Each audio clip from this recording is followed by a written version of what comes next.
Political corridor కి స్వాగతం. నేను విషిత. పొలిటికల్ కారిడార్ లోకి వెళ్లే ముందు హెడ్లైన్స్ చూద్దాం.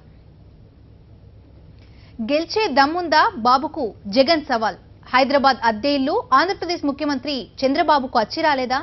చంద్రబాబు తెలంగాణలో చేతులెత్తేశారా? సడన్ గా సుజనా చౌదరిని కేసులు ఎందుకు వెంటాడుతున్నాయి? ఒక వరులో 4 కత్తులు ఇమటం సాధ్యమేనా?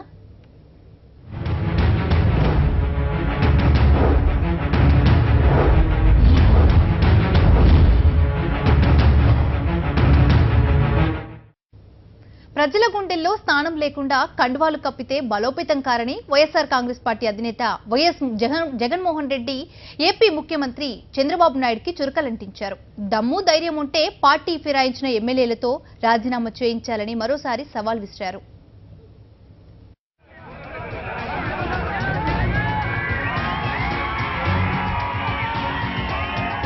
ఫిరాయింపులపై చంద్రబాబును నిలదీసిన వైఎస్ జగన్. పార్టీ మారిన ఎమ్మెల్యేలతో రాజీనామా చేయించాలని డిమాండ్. ప్రజా తీర్పును ఎదుర్కొనే ధైర్యముందా? ప్రజల గొంతును చంద్రబాబు నొక్కలేరు. చంద్రబాబు తీరుపై నిప్పులు చెరిగిన వైఎస్ జగన్. వేలికి ఉంగరం, చేతికి వాచీ లేని చంద్రబాబు కోట్లు పెట్టి ఎమ్మెల్యేలను ఎలా కొంటున్నారని వైఎస్ఆర్ కాంగ్రెస్ పార్టీ అధినేత వైఎస్ జగన్మోహన్ రెడ్డి నిలదీశారు. చంద్రబాబు చేస్తున్న ఫిరాయింపు రాజకీయాలకు ప్రజలు తగిన గుణపాఠం చెప్తారని అన్నారు. వైఎస్ఆర్ జిల్లాలో వైఎస్ జగన్ విస్తృతంగా పర్యటించారు. ఫిరాయింపు రాజకీయాలపై ప్రజలేమనుకుంటున్నారో తెలుసుకునే ప్రయత్నం చేశారు. టీడీపీలోకి చేరిన ఎమ్మెల్యే జయరాములు నియోజకవర్గం బద్వేలుకు వెళ్లారు. జిల్లాలోని మైదుకూరు, పోరుమామిళ్ల, కడప నగరాల్లో వైఎస్ జగన్ విస్తృతంగా పర్యటించారు. తమ పార్టీ పునాదులు చంద్రబాబు చేతిలో లేవని, తాము ఉండాలా లేదా అన్నది డిసైడ్ చేయాల్సింది ప్రజలేనని జగన్ అన్నారు. అధికారం నిలబెట్టుకోవాలంటే ప్రజల్లో మంచి స్థానం సంపాదించాలి తప్ప ఎమ్మెల్యేలను కొనుగోలు చేయడం కాదన్నారు. పునాదులు కలపడం అన్నది ప్రజలు దేవుని చేతుల్లో ఉంటాయి. అవన్నీ ప్రజలు దేవుని చేతుల్లో ఉంటాయి. ఎవరైనా పునాదులు ఎవరైనా కదపాలంటే అది చంద్రబాబు నాయుడు ఆ పెద్దబాబు చేతుల్లోనూ ఈ చిన్నబాబు చేతుల్లోనే ఉండవు. ప్రజల గొంతును నొక్కేయాలి, ప్రజల బాధలు బయటికి కనపడకూడదు, వినపడకూడదు అని చెప్పి చివరికి ప్రజల గొంతునే నొక్కే కార్యక్రమం ఇవాళ చంద్రబాబు నాయుడు గారు చేస్తూ ఉన్నారు. దాంట్లో భాగంగా సిగ్గు లేకోకుండా బ్లాక్ మనీ ఎక్కడి నుంచి చంద్రబాబు నాయుడు గారు మీకు ఇంత డబ్బులు వస్తూ ఉన్నాయి, ఒక్కొక్క ఎమ్మెల్యేకి 20 కోట్లు 30 కోట్ల రూపాయలు ఆఫర్ చేస్తూ ఉన్నారు, మంత్రి పదవులు ఆఫర్ చేస్తూ ఉన్నారు. నన్ను తప్ప మిగిలిన 66 మంది ఎమ్మెల్యేలకు రోజు ఫోన్లు కొడతా ఉన్నారు. మళ్ళీ పదవిలోకి రావాలి అని అంటే దానికి చిట్కా ఎదుటి పార్టీలో ఉన్న ఎమ్మెల్యేలను లాక్కోవడం కాదు, ప్రజల గుండెల్లో స్థానం సంపాదించుకోవడం అన్నది చిట్కా.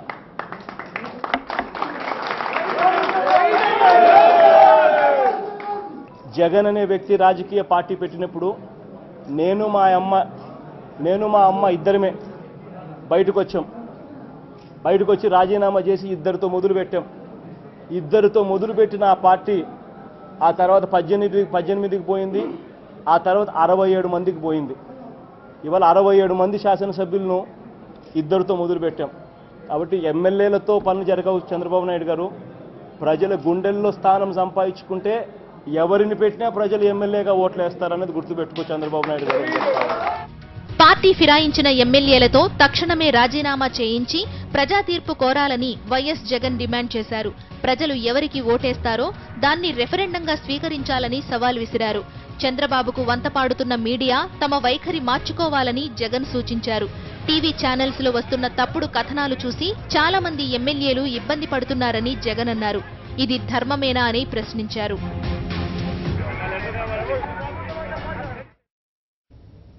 సడన్ గా కేంద్ర మంత్రి సుజనా చౌదరిని కేసులు ఎందుకు చుట్టుముడుతున్నాయి? పాత కేసులు తవ్వి ఇరికించే ప్రయత్నాలు చేస్తున్నదెవరు? రాజ్యసభ రెన్యువల్ సమయంలో సుజనాపై ఆరోపణలు ఎందుకు తీవ్రమవుతున్నాయి?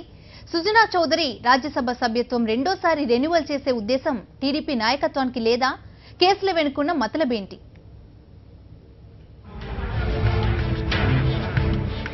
స్టేట్ బ్యాంక్ ఆఫ్ మారిషస్ అప్పుల వ్యవహారంలో కోర్టుల చుట్టూ తిరుగుతున్న కేంద్ర మంత్రి యలమంచిలి సత్యనారాయణ చౌదరిని టీడీపీ నాయకత్వం పక్కన పెడుతోందనే పుకార్లు తెగ షికార్లు చేస్తున్నాయి. మరో 3 నెలల్లో సుజనా చౌదరి రాజ్యసభ పదవీ కాలం పూర్తి కానుంది. ఈ క్రమంలో ఆయనకు రాజ్యసభ రెన్యువల్ ఉండదని టీడీపీ వర్గాలంటున్నాయి. ఏపీకి సంబంధించి త్వరలో 4 రాజ్యసభ స్థానాలు ఖాళీ కానున్నాయి. ఇందులో అధికార టీడీపీకి 3 సీట్లు దక్కనున్నాయి. ఈ మూడింట్లో ఒకటి మిత్రపక్షం బీజేపీకి కేటాయిస్తారని తెలుస్తోంది. ఆ 2 స్థానాల్లో యనమల, లోకేష్ ను నిలపాలన్నది టీడీపీ ఆలోచనగా కనిపిస్తోంది. టీడీపీ వర్గాలు ఇలాంటి అభిప్రాయాలు వ్యక్తం చేస్తున్నా సుజనా చౌదరి మాత్రం తన పదవికి ఢోకా లేదని గట్టిగా చెబుతున్నారు. ఎంతో పవర్ఫుల్ అయిన తనను టీడీపీ నాయకత్వం వదులుకోదని సుజనా అంటున్నారు. సుజనా గ్రూప్ కేసులకు సంబంధించి తనకెటువంటి ప్రమేయం లేదని, గడిచిన 5 ఏళ్లుగా తాను కంపెనీ కార్యకలాపాలకు దూరంగా ఉంటున్నానని ఆయన అంటున్నారు. సమన్లు జారీ అయిన విషయాన్ని తాను మీడియాలోనే చూశానని, ప్రధానికి కూడా కొన్నిసార్లు సమన్లు వస్తాయని విశ్లేషించారు. లోన్ తీసుకునే లేను, అప్పుడు కూడా నేను ఒక సంతకం పెట్టలేదు. నేను డైరెక్టర్ని కాదు. 15 సంవత్సరాలైంది నేను నాన్ ఎగ్జిక్యూటివ్గా ఉండి. ఇప్పుడు 5 సంవత్సరాలు కాదు.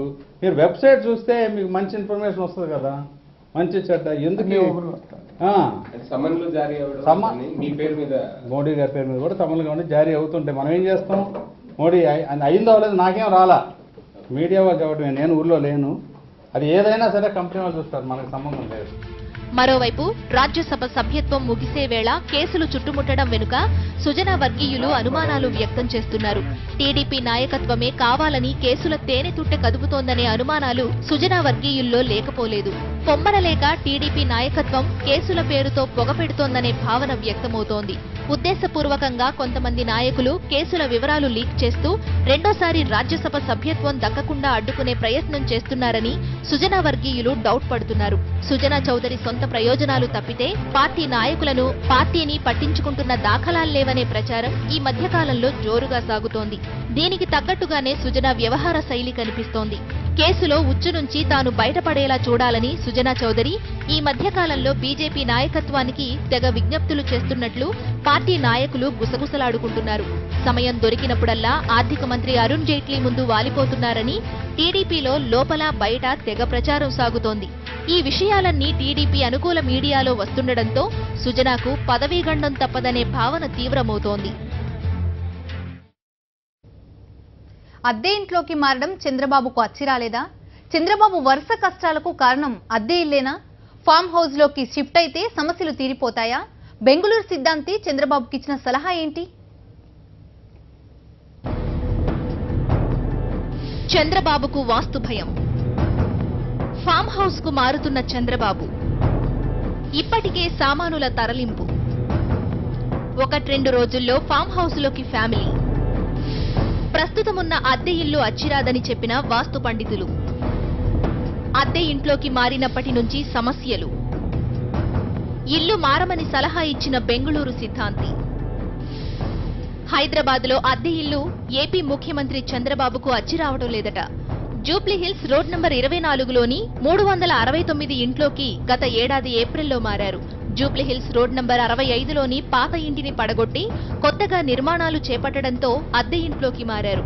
ముహూర్తాలన్నీ తీసుకుని కొత్త ఇంట్లోకి ప్రవేశించినా ఏదో ఒక రూపంలో సమస్యలు వచ్చిపడుతున్నాయనే ఆందోళన చంద్రబాబు అండ్ టీంలో కనిపిస్తోంది. అద్దె ఇంట్లోకి మారిన నెలన్నరకే తెలుగుదేశం పార్టీని, చంద్రబాబును కుదిపి పడేసిన ఓటుకు కోట్లు కుంభకోణం వెలుగు చూసింది. ఈ ఘటన తెలంగాణలో తెలుగుదేశం పార్టీని తుడిచిపెట్టేసింది. అంతేకాదు, చంద్రబాబు తన మకాం విజయవాడకు మార్చుకుంది ఓటుకు కోట్లు కుంభకోణం వెలుగు చూసిన తరువాతే.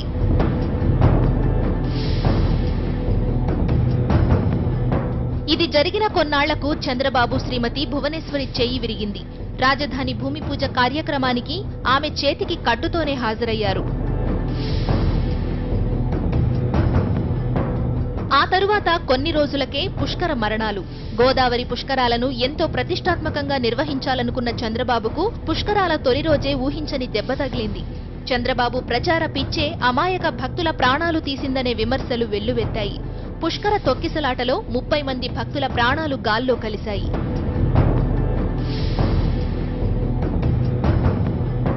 ఆ తరువాత జరిగిన పరిణామాల్లో తెలంగాణలో ఎమ్మెల్యేలు ఒక్కొక్కరుగా టీడీపీని వదలడం మొదలైంది.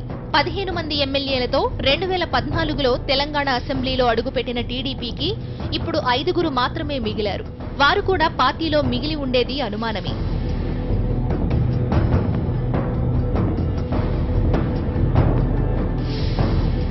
తెలంగాణలో ఎమ్మెల్యేలు పార్టీని వీడినా తమ బలం తగ్గలేదని, గ్రేటర్ ఎన్నికల్లో సత్తా చాటుతామని ధీమాగా చెప్పిన తెలుగుదేశం పార్టీకి గ్రేటర్ ఓటర్లు మొట్టికాయలు వేశారు.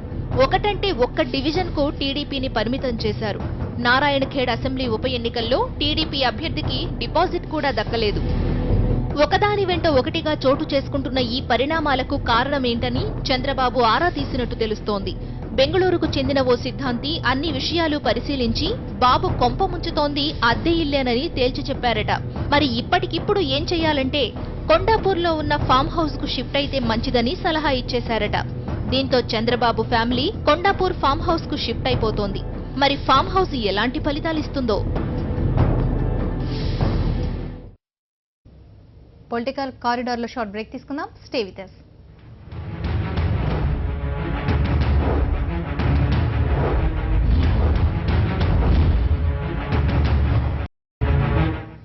Welcome back to political corridor. ఒక వరలో 2 కత్తులు ఇమడగలవా? అసాధ్యమంటారా? మరి ఒక వరలో 4 కత్తులు ఇమిడ్చే ప్రయత్నం చేస్తే ఆ ప్రయత్నమే జరుగుతుంది కర్నూలు జిల్లా టీడీపీలో. భూమా నాగిరెడ్డి రాకతో కర్నూలు జిల్లా టీడీపీ రాజకీయాలు నివురుగప్పిన నిప్పులా మారాయి. రసవత్తరంగా కర్నూలు జిల్లా టీడీపీ రాజకీయాలు. ఒక గూటిలో 3 బద్ధ శత్రువులు. భూమా ఫ్యామిలీ రాకతో మారుతున్న పరిణామాలు. భూమా ఫ్యామిలీ రాకను వ్యతిరేకించిన గంగుల, ఇరిగెల, శిల్ప వర్గాలు. ప్రస్తుతానికి నివురుగప్పిన నిప్పుల పరిస్థితి. బలహీనంగా ఉన్న కర్నూలు జిల్లాలో టీడీపీ పరిస్థితి మరింత బలహీనపడే సూచనలు కనిపిస్తున్నాయి. భూమా ఫ్యామిలీ చేరికతో జిల్లాలో టీడీపీ బలపడుతుందనుకున్న చంద్రబాబు ఆలోచనలకు గండిపడుతోంది. భూమా నాగిరెడ్డి, అఖిలప్రియను టీడీపీలో చేర్చుకోవడం, వారికి మంత్రి పదవి ఇస్తారని చెప్తుండడం గంగుల, ఇరిగెల కుటుంబాలు, శిల్పా బ్రదర్స్ కు ఏమాత్రం రుచించడం లేదు. ఈ 3 ఫ్యామిలీలు ఉప్పు నిప్పుగా ఉంటాయన్నది బహిరంగ రహస్యం. శిల్పా మోహన్ రెడ్డి, గంగుల కుటుంబానికి, భూమా నాగిరెడ్డికి ఎప్పటినుంచో విభేదాలున్నాయి. ఫ్యాక్షన్ గొడవల్లో ఈ వర్గాలకు చెందిన ఎంతో మంది ప్రాణాలు కోల్పోయారు. భూమా చేరికను శిల్పా బ్రదర్స్ తీవ్రంగా వ్యతిరేకించారు.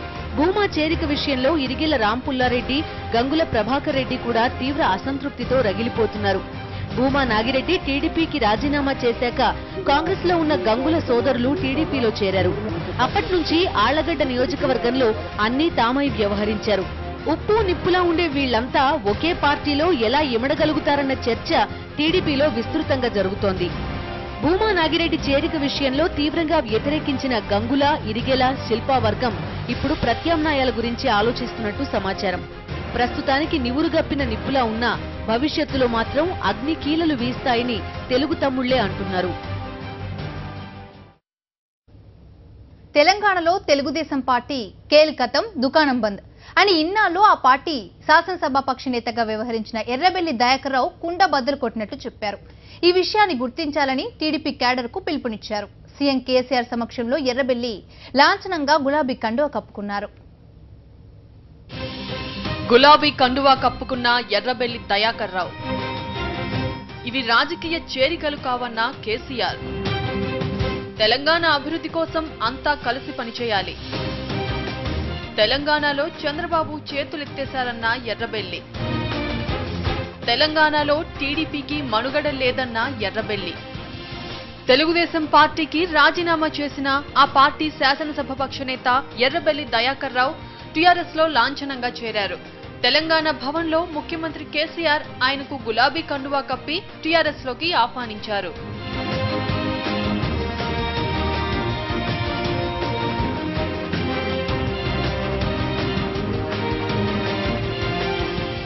తెలంగాణలో జరుగుతున్న చేరికలను రాజకీయ చేరికలుగా చూడొద్దని కేసీఆర్ అన్నారు. ఎంతో కష్టపడి సాధించుకున్న తెలంగాణ అభివృద్ధి కోసం అంతా కలిసికట్టుగా పనిచేయాల్సిన సమయం ఆసన్నమైందని పిలుపునిచ్చారు. పార్టీలో చేరుతున్న వారు పాత నేతలంతా కలిసికట్టుగా పనిచేయాలని అన్నారు. తెలంగాణలో వరంగల్ జిల్లాకు ప్రత్యేక స్థానం ఉందని, వరంగల్ మున్సిపాలిటీకి ఏటా 300 కోట్లు కేటాయిస్తున్నట్టు కేసీఆర్ ప్రకటించారు. దయాకర్ రావు గారి యొక్క చేరికను, వారి వెంట మీరు అందరూ వచ్చిన ఈ చేరికను కేవలం పత్తు రాజకీయ చేరికలాగా నేను అర్థం చేసుకోనని చెప్పి మనం చేస్తా ఉన్నా. ఇది ఏమాత్రం కూడా రాజకీయాలకు సంబంధించిన విషయం కాదు. ఇది తెలంగాణ సమాజంలో ఉన్న ప్రతి బాధ్యత గల వ్యక్తి ఖచ్చితంగా ఈ రోజు ఆలోచించవలసింది తెలంగాణ నిలిచి గెలవాలి. తెలంగాణ దేశం ముందు తల ఎత్తుకొని నిలబడాలి. తెలంగాణలో చంద్రబాబు చేతులెత్తేశారని టీఆర్ఎస్ లో చేరిన ఎర్రబెల్లి దయాకర్ రావు అన్నారు. తెలంగాణలో టీడీపీకి మనుగడ లేదని, ఈ విషయాన్ని టీడీపీ కార్యకర్తలంతా గుర్తించాలని పిలుపునిచ్చారు. తెలుగుదేశం పార్టీ ఉండే పరిస్థితి లేదు. తెలంగాణ రాష్ట్రంలో ఉన్న తెలుగుదేశం పార్టీ కార్యకర్తలందరూ కూడా విజ్ఞప్తి చేస్తున్నా, చంద్రబాబు గారు కూడా చేతులు ఎత్తేశాడు తెలంగాణ లోపల.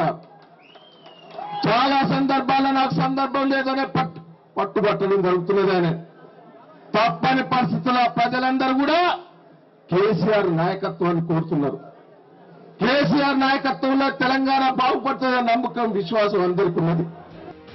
తన నియోజకవర్గ నేతలను కాపాడుకుంటానని టీఆర్ఎస్ నాయకులు కూడా ఈ విషయంలో సహకరించాలని దయాకర్ రావు విజ్ఞప్తి చేశారు. ఎర్రబెల్లి దయాకర్ తో పాటు టీడీపీకి చెందిన వరంగల్ జిల్లా నాయకులు, కాంగ్రెస్ కు చెందిన కొంతమంది టీఆర్ఎస్ లో చేరారు.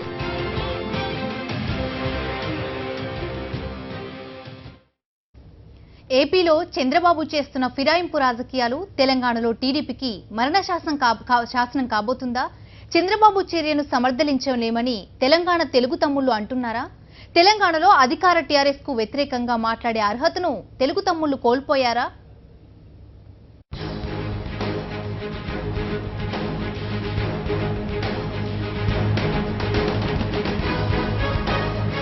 ఏపీ సీఎం టీడీపీ అధ్యక్షుడు చంద్రబాబు నాయుడు చేస్తున్న ఫిరాయింపు రాజకీయాలు తెలంగాణలో తమ కొంప ముంచుతున్నాయని తెలుగు తమ్ముళ్లు వాపోతున్నారు. ఇన్నాళ్లు సీఎం కేసీఆర్ టీడీపీ నేతలకు ప్రలోభాలు పెడుతూ ఫిరాయింపులను ప్రోత్సహిస్తున్నారని ఆరోపించి తాము ఇప్పుడు చంద్రబాబు తాజా చర్యలతో తలెత్తుకోలేకపోతున్నామంటున్నారు. ఏపీలో వైఎస్ఆర్సీపీకి చెందిన 5 ఎమ్మెల్యేలకు చంద్రబాబు పచ్చకండువాలు కప్పడంతో రాజకీయాల్లో నైతిక విలువలుండాలంటూ సీఎం కేసీఆర్ను ఉద్దేశించి తాము చేసిన వ్యాఖ్యలు, ఆరోపణలకు అర్థం లేకుండా పోయిందని మదనపడుతున్నారు. ఆంధ్రప్రదేశ్లో ప్రతిపక్షం వైఎస్ఆర్సీపీ ఎమ్మెల్యేలను చంద్రబాబు తన వైపు తిప్పుకోవడం తెలంగాణలో టీడీపీకి మరణ శాసనంగా మారిందని అంగీకరిస్తున్నారు. ఇన్నాళ్లు కేసీఆర్ తమను మింగేస్తున్నారని చేసిన ఆందోళనకు కాస్తో కూస్తో సానుభూతి ఉండేదని, చంద్రబాబు పుణ్యమా అని ఇప్పుడు తాము జనంలోకి వెళ్లే పరిస్థితి లేకుండా పోయిందని తెలుగు తమ్ముళ్లంటున్నారు.